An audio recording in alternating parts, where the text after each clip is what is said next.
ଚିନ୍ତାରୁ ମୁକ୍ତି ପାଇବାର ଉପାୟ। ଭାଗ 60। ଶତ୍ରୁ ଭାବରୁ ମୁକ୍ତ ହୁଅ। ସେହି ଦୁଷ୍ଟମାନଙ୍କ ଚିନ୍ତାରୁ ମୁକ୍ତି ପାଇବା ପାଇଁ ଗୋଟିଏ ଉପାୟ ଅଛି। ଯେଉଁ ଲୋକମାନଙ୍କୁ ତୁମେ ପସନ୍ଦ କର ନାହିଁ ସେମାନଙ୍କ ବିଷୟରେ ତୁମେ ଆଦୌ ଚିନ୍ତା କର ନାହିଁ। ସମସ୍ତଙ୍କ ସହିତ ବନ୍ଧୁତା, ସମସ୍ତଙ୍କୁ ପ୍ରେମ କରିବାର ଦୃଷ୍ଟିକୋଣ, ମୈତ୍ରୀ ଭାବନାର ଅଭ୍ୟାସ ଆମ ମନର କ୍ରୋଧ, ସ୍ୱାର୍ଥ, ଈର୍ଷା, ଅଭିମାନ, ରାଗ, ଦ୍ୱେଷ, ଛଳ, ପ୍ରପଞ୍ଚକୁ ନଷ୍ଟ କରି ମାନସିକ ଶାନ୍ତି ପ୍ରଦାନ କରିଥାଏ। ମୈତ୍ରୀ ଭାବନା ଏକ ଅମୋଘ ଅମୃତ ଅଟେ। ମୈତ୍ରୀ ଭାବନାକୁ ହୃଦୟର ଆଭ୍ୟନ୍ତରରେ ଅଧିଷ୍ଠିତ କରିଦେଲେ ଈର୍ଷା, ପ୍ରତିଶୋଧ, ଦୁର୍ଭାବନା, ଉଦ୍ବେଗ ଦୂର ହୋଇଥାଏ। ସମସ୍ତଙ୍କ ସହିତ ମୈତ୍ରୀ ଭାବ ରଖିଥିବା ସଂଯତ ବ୍ୟକ୍ତି ସମସ୍ତଙ୍କର ପ୍ରିୟ ଭାଜନ ହୋଇଥାଏ। ରାତ୍ରିରେ ସେ ମଧୁର ନିଦ୍ରାର ଆନନ୍ଦ ଉପଭୋଗ କରେ।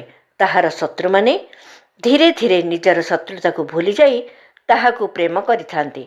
ମିତ୍ର ହେଉ ବା ଶତ୍ରୁ ହେଉ, ପାପୀ ହେଉ ବା ପୁଣ୍ୟାତ୍ମା ହେଉ, ସମସ୍ତଙ୍କ ପ୍ରତି ମୈତ୍ରୀ ଭାବନା ମନୁଷ୍ୟକୁ ସୌନ୍ଦର୍ଯ୍ୟ, ପ୍ରେମ, ବନ୍ଧୁତ୍ୱ, ସହାନୁଭୂତିଗୁଡ଼ିକର ପବିତ୍ର ଭାବନା ଶିଖାଇଥାଏ। ଆମେ ଆମର ମନୋରୂପୀ ଉଦ୍ୟାନରେ ଏହି ସଦ୍ଗୁଣର ଫୁଲଗଛ ଲଗାଇପାରୁ କେବଳ ମୈତ୍ରୀର ଅଭ୍ୟାସ ଦ୍ୱାରା। ଆମେ ଆମ ଶତ୍ରୁଙ୍କ ବିଷୟରେ ଭାବିବା ନାହିଁ, ସେମାନଙ୍କୁ ଆମ ମନ କ୍ଷେତ୍ରରୁ ବହିଷ୍କାର କରିଦେବା। ଏହା ହିଁ ମନଃଶାନ୍ତିରୁ ଆନନ୍ଦ ଆହରଣ କରିବାର ଉପାୟ।